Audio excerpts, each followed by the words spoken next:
മുതിർന്ന പൗരന്മാരുടെ ആരോഗ്യം, അന്തസ്സ്, ജീവിത നിലവാരം ഇവ മെച്ചപ്പെടുത്തിക്കൊണ്ട്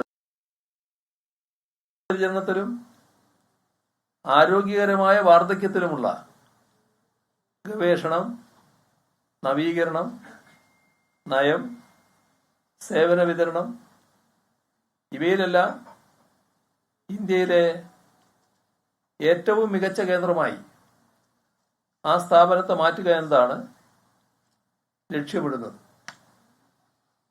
സംസ്ഥാനത്തെ പ്രായമാകുന്ന ജനവിഭാഗത്തിന്റെ അടിയന്തര ആവശ്യങ്ങൾ പരിഹരിക്കാനും ഇന്ത്യക്കും സമാനമായ ജനസംഖ്യാപരമായ മാറ്റങ്ങളിലൂടെ കടന്നുപോകുന്ന മറ്റു രാജ്യങ്ങൾക്കും ഒരു മാതൃകയായി വർത്തിക്കാനും ഇതിലൂടെ സാധിക്കും.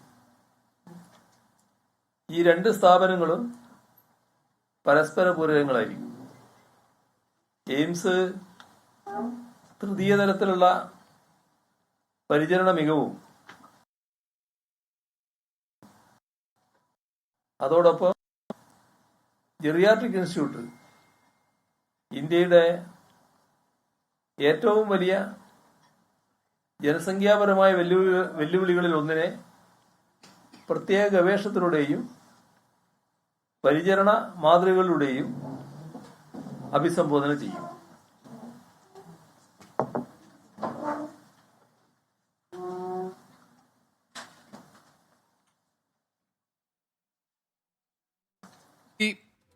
നടത്തിയ നിർണായക കൂടിക്കാഴ്ചകളിലെ തീരുമാനങ്ങൾ, കേരളത്തിന്റെ ആവശ്യങ്ങൾ, എന്തൊക്കെ ആവശ്യങ്ങളാണ് കേന്ദ്രത്തിന്റെ ശ്രദ്ധയിൽപ്പെടുത്തിയത് തുടങ്ങിയ കാര്യങ്ങൾ വിശദീകരിക്കുകയാണ്. പ്രധാനമന്ത്രിയുമായി നടത്തിയ അരമണിക്കൂർ കൂടിക്കാഴ്ച, അതോടൊപ്പം തന്നെ മന്ത്രിമാരായ അമിത്ഷാ, നിതിൻ ഗഡ്കരി, നിർമ്മല സീതാരാമൻ എന്നിവരെ കണ്ട് മുന്നോട്ട് വെച്ചിട്ടുള്ള ആവശ്യങ്ങൾ, ഈ കാര്യങ്ങളൊക്കെ മുഖ്യമന്ത്രി വിശദീകരിക്കുകയാണ്.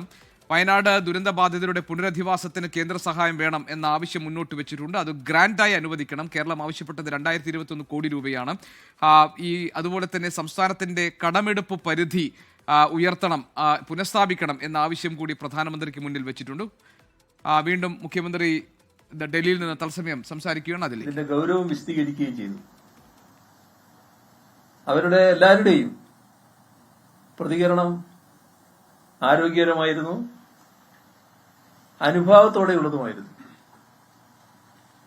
സംസ്ഥാന സർക്കാർ നൽകിയ ഉറപ്പുകൾ കേന്ദ്രം പാലിക്കുമെന്നാണ് പ്രതീക്ഷിക്കുന്നത്. അത്രയും വിവരങ്ങളാണ് ഇപ്പോൾ നിങ്ങളുടെ മുമ്പിൽ വെക്കാനുള്ളത്. കോഴിക്കോട് ആണ് എയിംസ് എന്നുള്ള കാര്യത്തിൽ സ്പഷ്ടമാക്കിയിട്ടുണ്ട്. പക്ഷേ ഇപ്പോൾ കേന്ദ്രമന്ത്രി സുരേഷ് ഗോപി തൃശ്ശൂർ വേണം, അതേപോലെ തന്നെ ആലപ്പുഴ വേണം എന്നുള്ള ഈ ചർച്ചകൾ ഒഴിവാക്കിക്കൊണ്ട് ഈ കോഴിക്കോടേക്ക് ഫോക്കസ് ചെയ്യണം എന്നുള്ള ഒരു താല്പര്യം അറിയിക്കുന്നുണ്ടോ? രണ്ടാമത്തത്, ഈ വയനാട് ഫണ്ട് കൂടുതൽ ലഭിക്കുന്നതിന് വേണ്ടി ഫോളോസ് ഉണ്ടാകും. പ്രത്യേകിച്ച് വളരെയധികം തുക അനുവദിക്കുകയും കേരളം ആവശ്യപ്പെട്ടതിൽ 11% പോലും അനുവദിക്കാതിരിക്കുകയും ചെയ്തൊരു സാഹചര്യത്തിൽ കോഴിക്കോട് വേണമെന്നതൊരു പ്രത്യേക താല്പര്യത്തിന്റെ പ്രശ്നമല്ല. കോഴിക്കോട് മാത്രമേ സംസ്ഥാനം ആവശ്യപ്പെട്ടിട്ടുള്ളൂ. അപ്പോൾ കോഴിക്കോട് മാത്രമാണ് ഇപ്പോ നമ്മുടെ മുമ്പിലുള്ള സ്ഥലം. അപ്പോ അവിടെയാണ് ഈ പറയുന്ന എയിംസ് സ്ഥാപിക്കേണ്ടത്. ആവശ്യമായ അത്രയും സ്ഥലം നമ്മൾ എടുത്തിട്ടുണ്ട്. അതൊക്കെ കേന്ദ്ര ഗവൺമെന്റിന്റെ നിർദ്ദേശമനുസരിച്ചാണ് നടന്നിട്ടുള്ളത്. ഇനി അത് പരിശോധിച്ച് കൂടുതൽ എന്തെങ്കിലും വേണ്ടതുണ്ടോ അതും നൽകാൻ സന്നദ്ധമാണ്.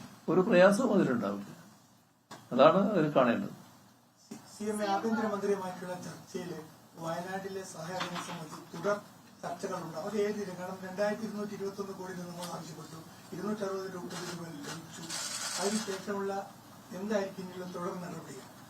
അദ്ദേഹത്തിന്റെ അധ്യക്ഷതയിലുള്ള കമ്മിറ്റിയാണ് ഈ കാര്യങ്ങൾ ആലോചിക്കുന്നത്. അതുകൊണ്ടാണ് അദ്ദേഹത്തോട് ഈ പ്രശ്നം പ്രത്യേകമായിട്ട് സൂചിപ്പിക്കാൻ കാരണം. അത് പ്രധാനമന്ത്രിയുടെ അടുത്തും ആവശ്യപ്പെട്ടിട്ടുണ്ട്. അപ്പോൾ ആഭ്യന്തരമന്ത്രി പറഞ്ഞ കാര്യം ഞാൻ നേരത്തെ സൂചിപ്പിച്ചു, അത് പരിഗണിക്കാം എന്ന് തന്നെയാണ്. അപ്പൊ അത് നല്ല പ്രതികരണമായിട്ടാണ് തോന്നിയത്. നമ്മളെപ്പോഴും പ്രതീക്ഷ കൈവിടാൻ പാടില്ലല്ലോ. ഇതിന്